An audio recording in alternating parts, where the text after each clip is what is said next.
지금 주일에 계속 빌립보서 말씀으로 우리가 나누고 있습니다. 지난 9월부터 이렇게 나눴더라고요. 지금 4개월째 다가오고 있는데 3개의 본문이 남았습니다. 그래서 올 한 해 좀 마무리하고 싶어서 남은 3개의 본문을 오늘 그리고 이번 주일 그리고 마지막 본문을 송구 영신 예배 때 나누고 우리 빌립보서 말씀을 마무리하려고 합니다. 제가 몇 차례 말씀드렸지만 빌립보서의 전체 주제는 복음의 진보예요. 요즘에 이게 정치적으로 진보, 정치적인 의미가 없습니다. 앞으로 나아가다, 전진하다라는 의미고요. 복음의 진보 그리고 신앙의 진보 또는 신앙의 성장, 이것이 빌립보서 전체의 주제이고 빌립보서 전체 핵심 메시지는요, 복음이 주는 기쁨을 통해서 믿음의 성장을 경험하고 복음에 합당한 삶을 살아내라. 그리고 그것은 그리스도 안에 거할 때 가능하다라는 것이 빌립보서 전체 핵심 메시지예요. 오늘 본문은 복음에 합당한 삶, 오늘 복음에 합당한 삶이라는 말이 오늘 본문에는 없어요. 빌립보서 전체의 주제이니까요. 복음에 합당한 삶을 위한 바울의 3가지 권면을 오늘 본문에서 다루고 있습니다. 오늘 본문 굉장히 유명한 본문이에요. 중요해요. 신앙적으로 아주 유익한 본문입니다.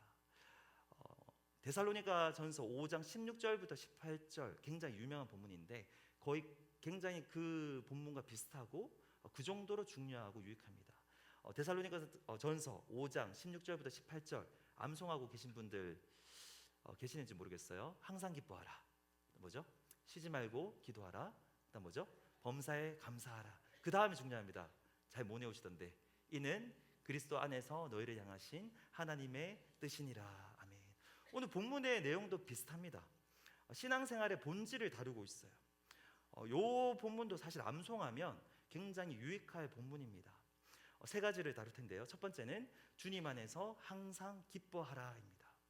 첫 번째 권면이 4절이에요. 제가 다시 한번 읽겠습니다. 주 안에서 항상 기뻐하라. 내가 다시 말하노니 기뻐하라. 빌립보서 이 책의 별명이 기쁨의 책입니다. 왜냐하면 바울이 기쁨을 굉장히 강조하고 기쁨이라는 단어가 특별히 이 책에 많이 나오거든요. 빌립보서 2장 17절 18절에 이런 구절이 있어요. 나는 기뻐하고 너희 무리와 함께 기뻐하니 이와 같이 너희도 기뻐하고 나와 함께 기뻐하라. 빌립보서 3장 1절에도 끝으로 나의 형제들아 주 안에서 기뻐하라. 그리고 오늘 본문에서도 주 안에서 항상 기뻐하라. 우리가 신앙생활을 할 때 기쁨을 누리는 것이 굉장히 중요합니다.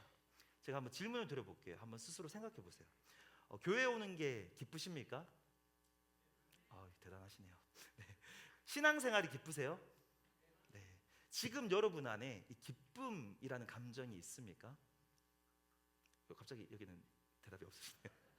근데 만약에 우리가 예수님을 믿고 교회를 다니고 신앙생활을 하고 있는데 신앙생활에 내 삶에 내 마음에 기쁨이 없다면 굉장히 이상한 거예요. 이상 신호입니다. 문제가 있는 겁니다. 왜냐하면 우리는 복음을 가진 사람들이거든요. 예수님을 가진 자들이에요. 한 사람이 복음을 처음 믿고 경험할 때 나타나는 가장 큰 변화가 바로 기쁨이에요. 일단 이유를 알 수 없는 기쁨이 생기는 거예요. 상황은 변한 게 없는데 그냥 내 마음에 기쁨과 즐거움이 생기고 또 그것이 때로는 넘쳐나는 것입니다. 근데 우리가 신앙생활을 오래 하면서 만약에 나의 마음에 기쁨이 없다면 그냥 넘어가면 안 돼요. 뭔가 문제가 있는 거예요. 그 문제가 무엇인지 분석하고 기도하면서 고민하고 그걸 깨달아 알아서 바로 잡아야 됩니다. 그래서 바로 안 잡으면 큰일 납니다. 또 하나의 질문이 생겨요. 아니 오늘 본문에서 항상 기뻐하라 그랬는데 아니 어떻게 항상 기뻐할 수 있을까? 한번 제가 생각을 해봤거든요. 만약에 우리 교회에 하루 종일 웃고 있는 사람이 있다면 계속 웃는 거예요. 그냥 계속 이렇게 웃고 있는 사람이 있다면 그냥 이상한 사람인 거잖아요. 그냥 미친 사람이거나 이상하거나 아마 약간 모자른 사람, 좋은 사람이지만 아마 뒤에서 조금 저 사람 재밌고 이상해라고 다들 이야기하실 것 같은데 어떻게 항상 기뻐할 수 있을까? 이것이 가능할까? 특별히 오늘 바울의 상황을 보면 더욱 더 이해가 안 됩니다. 바울은 지금 감옥에 있어요. 고난 가운데 있습니다. 근데 바울이 이 편지를 쓰는데 계속 자신은 기쁘다고 이야기하고 있고요. 나도 기쁜데 너희도 함께 기뻐하길 원한다. 항상 기뻐하라라고 권면하고 있는 거예요. 그렇다고 한다면 오늘 본문에서 말하고 있는 기쁨은 우리가 흔히 이야기하는 어떤 얕은 기쁨, 상황에 따라서 왔다 갔다 하는 표면적인 기쁨이 아니에요. 그러면 바울이 이렇게 이야기하지 않겠죠. 차원이 다른 기쁨입니다. 깊이가 다른 기쁨을 말하고 있습니다. 단순히 배가 고픈 상황에서 맛있는 음식을 먹고 누린 그 정도의 기쁨이 아니에요. 마치 이에 비교하자면 누군가를 열심히 사랑했는데, 뜨겁게 사랑했는데, 그리고 혼자 사랑했는데 시간이 지나서 그 사랑이 이루어진 경험 다들 있으시죠? 옆에 계신 분들하고. 없으시면 그냥 넘어가겠습니다. 근데 만약에 그럴 때, 근데 그 사람과 사랑이 이루어지고 결혼을 할 때 누리는 기쁨. 제가 얼마 전에 이제 유튜브를 보다가 어떤 영상을 봤는데요. 남자와 여자가 결혼을 하는데 신부가 입장하고 있는데 남자가 그 모습을 보고 펑펑 우는 거예요. 오열을 하는 거예요. 다른 이유가 있는 것이 아니라 그 여인을 너무 사랑하니까 그 여인을 보면서 이 여인이 나의 아내가 되었다는 사실 때문에 너무 기뻐서 오열을 한다는 말이 안 되는 그런 영상을, 우리가 다 이해할 수 없는 그런 영상을 제가 봤는데요. 이 본문에서 말하는 기쁨을 그냥 기분에 따라서 좋았다가 말았다가 하는 기쁨과 비교할 수 없는 것이죠. 우리가 음악을 들을 때 그냥 단손으로 들을 수 있잖아요.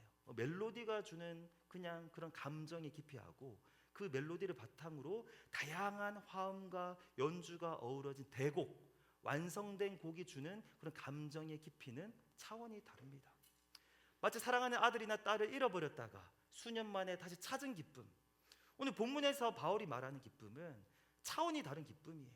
진정한 기쁨의 원천, 그 원천을 가진 자만이 누릴 수 있는 기쁨입니다. 예수 그리스도를 가진 자만이 누릴 수 있는 기쁨이에요.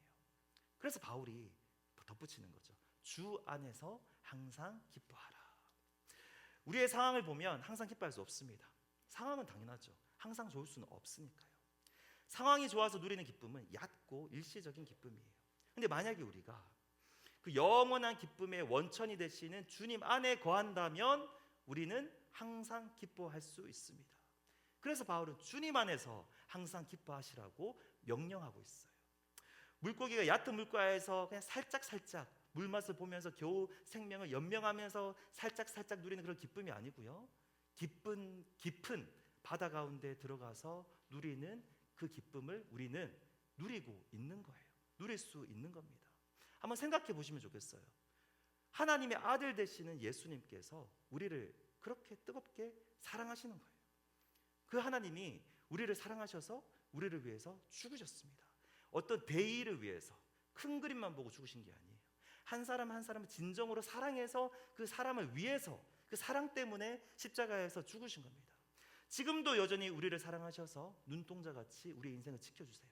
그 영원한 기쁨을 지금도 끊임없이 우리가 주님을 바라볼 때마다 그 기쁨을 지금도 이 시간에도 삶의 순간순간마다 공급하고 계십니다. 그 예수님 안에 거하고 그 예수님을 바라보면 우리 다른 이유가 없더라도 그 예수님 때문에 항상 기뻐할 수 있는 줄로 믿습니다. 이렇게 설명을 하고 강조를 해도 반박이 있을 수 있어요. 아니 아무리 그래도 그렇지 어떻게 항상 기뻐합니까? 상황이라는 게 있는데. 바울은 아마 그런 반박을 염두에 두고 바로 덧붙인 것 같아요. 내가 다시 말하노니 기뻐하라. 잔소 딴 말하지 말고 내가 다시 말하노니 기뻐하라. 상황 바라보지 말고 그냥 주님 바라보면서 기뻐해 라고 강하게 말하고 있는 것 같습니다. 우리는 그래도 기뻐해야 돼요. 기뻐할 만한 상황이 없지만 그럼에도 불구하고 기뻐하는 연습을 해야 됩니다.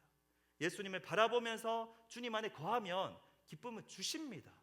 그것을 맛보고 경험해야 돼요. 우리 지금 옆에 계신 분들하고 이렇게 권면하면 좋겠어요. 이렇게 그래도 기뻐합시다. 옆에 보신 분들하고 그래도 기뻐합시다. 표정이 안 좋으신 분들에게 이렇게 권면하겠습니다. 예수님 때문에라도 기뻐합시다. 주님 안에서 항상 기뻐하시기를 권면합니다. 이게 복음을 가진 자의 합당한 삶이에요. 두 번째 바울의 권면은요 5절이죠. 관용을 알게 하라. 우리 5절 말씀 같이 한번 읽어보겠습니다. 시작.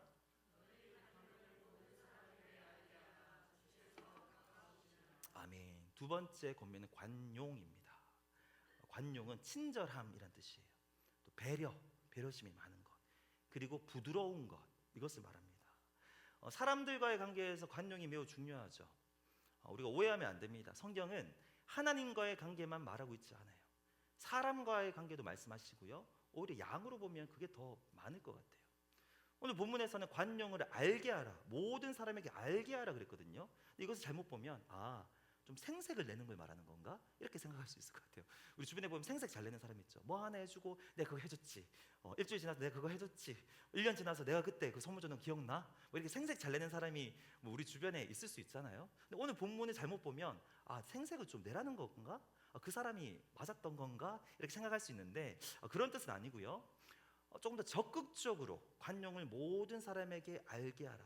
적극적으로 관용을 베풀고 적극적으로 배려하라는 뜻입니다. 더 나아가서는 그 배려와 친절을 표현하라는 거예요. 알게 하라. 표현할 수 있어야 돼요. 그리스도인들이 표현해야 됩니다. 서로의 사랑을, 나의 그 사람을 향한 부드러운 마음을 표현할 수 있어야 돼요. 표현을 안 하면 절대 몰라요. 표현해도 내 마음을 다 모르는데 표현을 안 하면 그 관계를 포기하는 거와 마찬가지입니다. 주님께서 가까우시니라.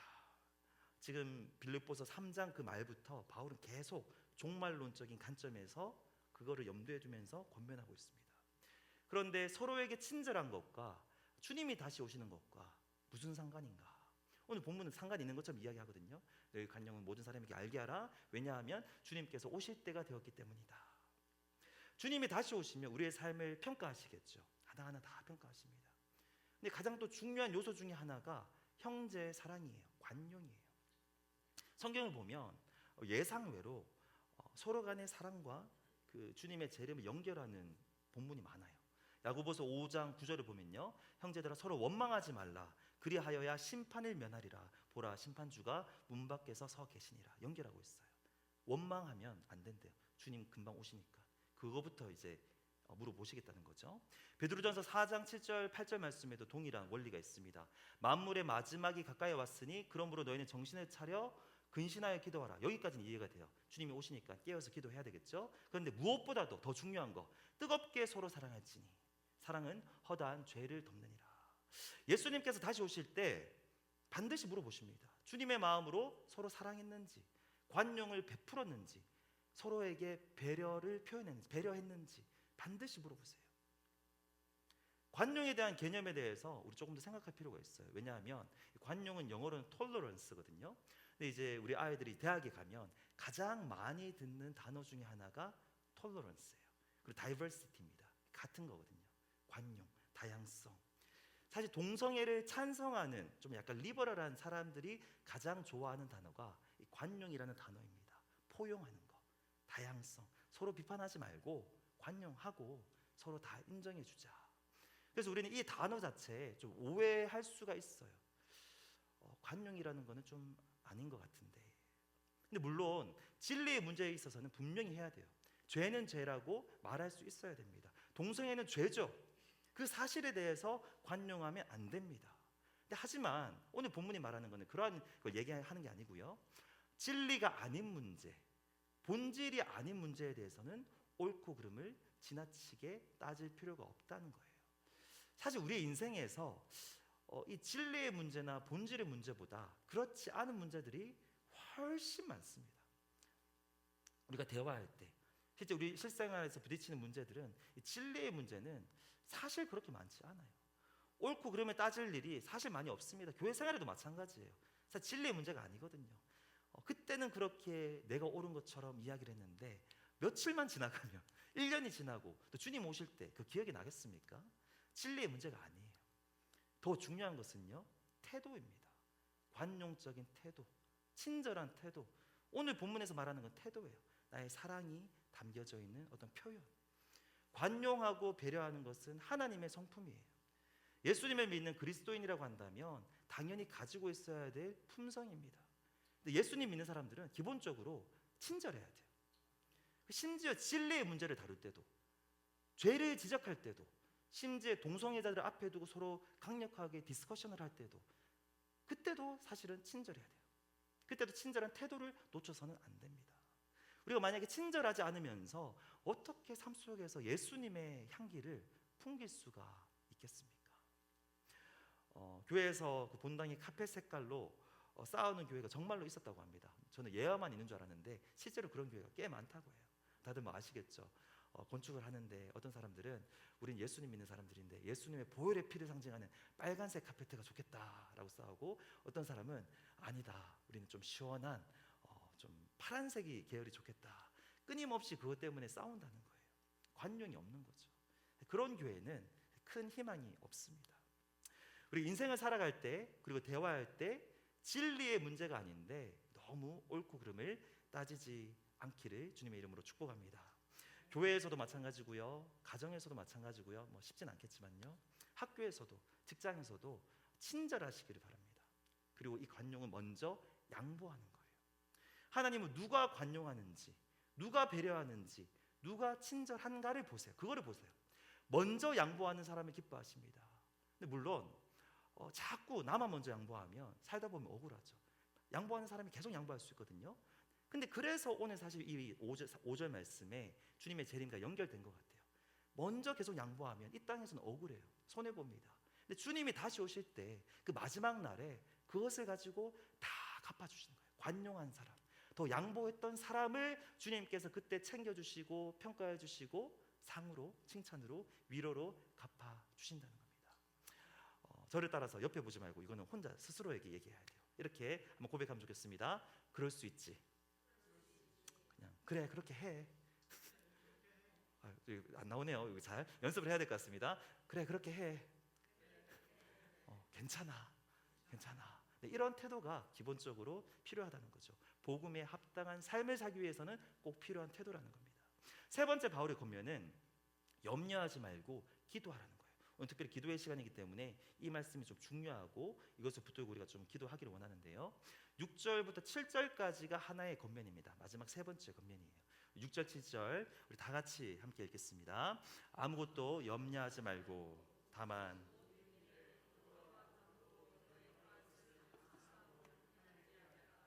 그리하면 모든 지각에 뛰어난 하나님의 평강이 그리스도 예수 안에서 너희 마음과 생각을 지키시리라. 아멘. 오늘 본문에서 유일한 부정 명령입니다. 뭐뭐 하지 마라. 염려는 하지 마라. 아무것도 염려하지 말래요. 엄청나죠? 아무것도 염려하지 말래요. 염려는 일단 건강에 안 좋습니다. 염려하면요 스트레스를 유발하고 병이 생깁니다. 아파요. 좋은 게 아니에요. 그리고 염려해서 문제가 해결될 것 같으면 좋은데 사실은 문제 해결에도 별 도움이 안 됩니다. 일단 염려하면요 걱정은 하는데 사고가 굳어져요. 경직됩니다. 다 경험해 보셨을 거예요. 그래서 뭔가 어떤 움직이지 못하게 합니다. 적극적으로 문제를 해결하는데 오히려 방해가 돼요. 더 중요한 것은요, 염려는 하나님 앞에서 죄입니다. 염려는 믿음이 없다는 것을 증명하는 거예요. 기본적으로 믿음이 없다, 그렇잖아요. 염려하고 있다? 그러면 믿음이 없는 거예요. 그래서 바울의 권면은요, 염려 대신에 기도하십시오. 염려할 정신이 있으면 그 에너지 가지고 기도하십시오. 이렇게 권면하는 겁니다. 특별히 모든 일에 기도하라라고 권면하고 있어요. 보세요. 아무것도 염려하지 말고 모든 일에 기도하라는 거예요. 극과 극이죠. 아무것도 염려하지 말고 모든 일에 기도하라는 겁니다. 큰 일이든 작은 일이든 가리지 말고 중요한 일이든 사소한 것이든 가지지 말고 하나님 앞에서는 좀 토커티브하게 그냥 그렇게 얘기하려면, 모든 일에 기도하려면 수시로 기도해야 되겠죠. 어떤 일이 생길 때마다 바로바로 기도해야 됩니다. 그게 모든 일에 기도하는 거거든요. 하나님 나라를 위한 일 너무 중요하죠. 먼저 그의 나라와 그의 의를 구하라.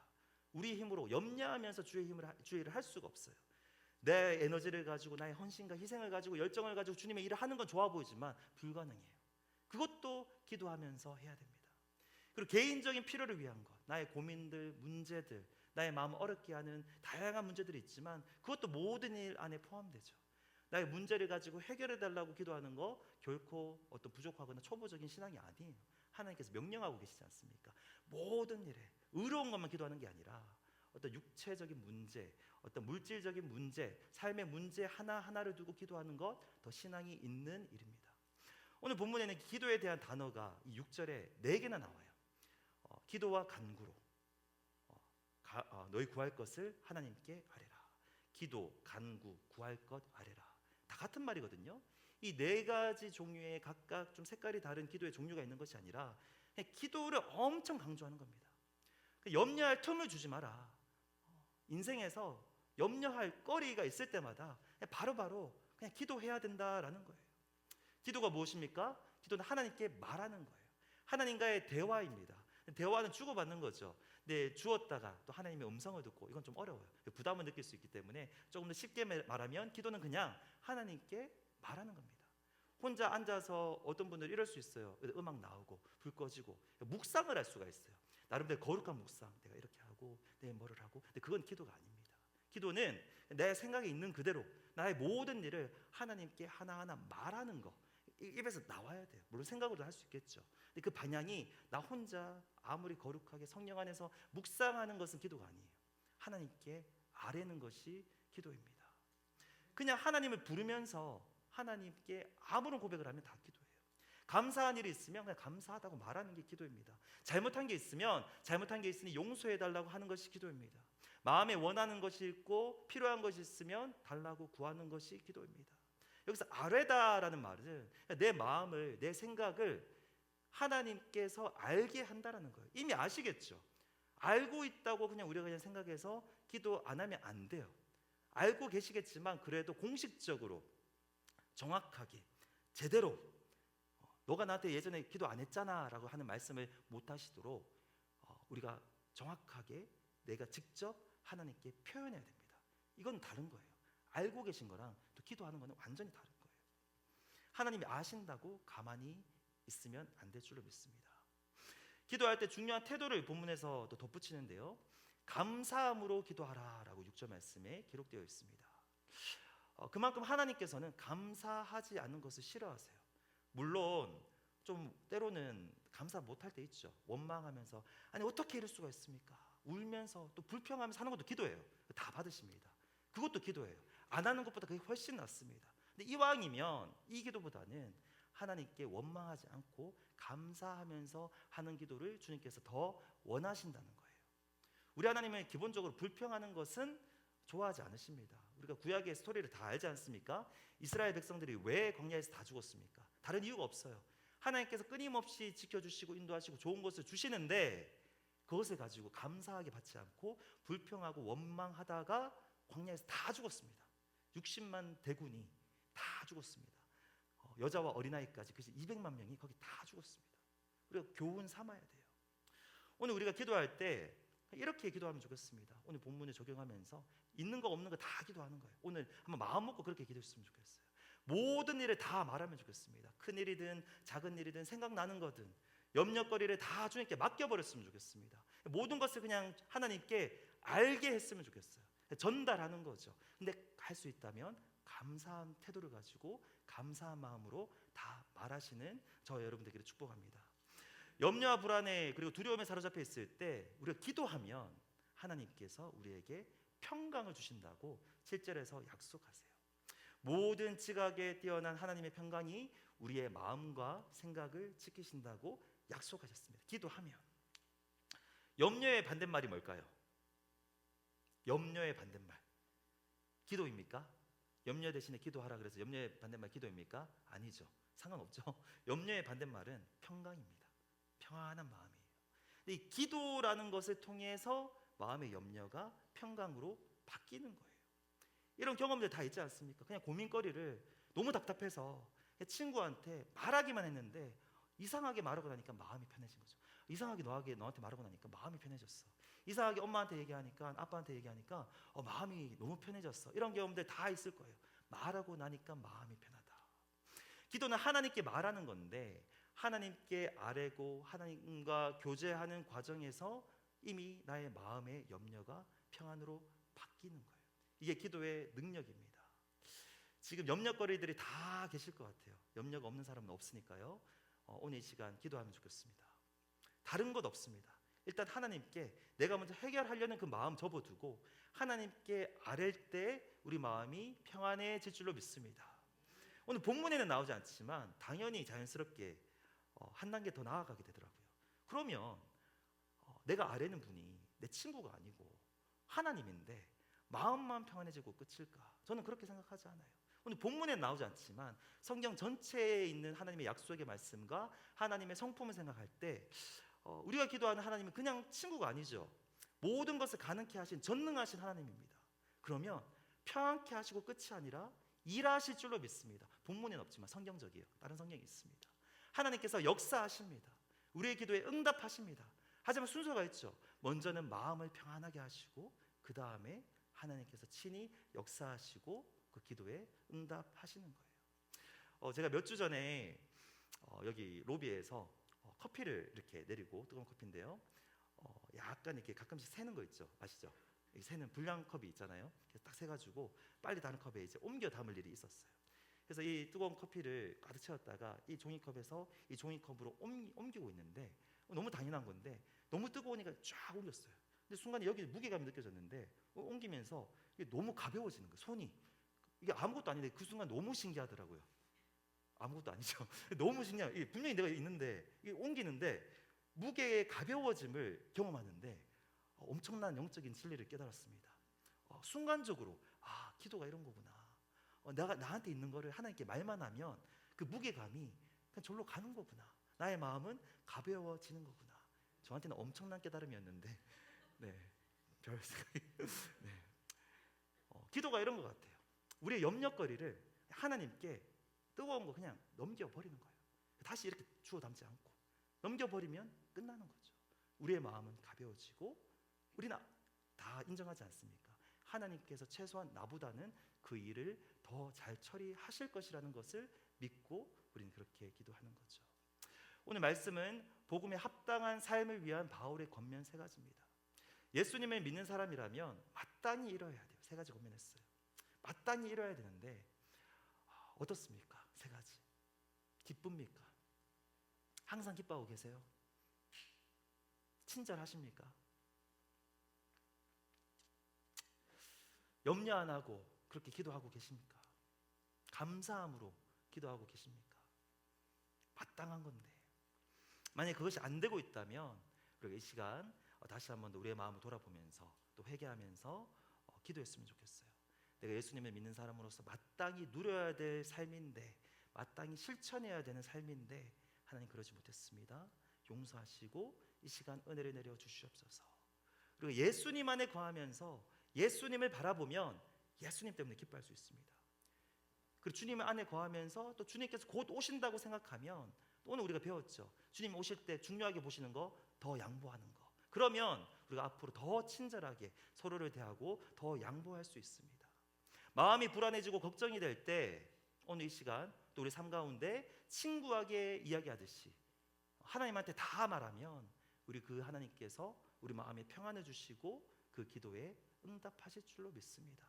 오늘 이 말씀의 은혜가, 이 바울의 세 가지 권면이 우리의 심령에 새겨지고 우리 삶 속에서 실천되고 우리 그 은혜를 다 누리기를 우리 주님의 이름으로 축복합니다.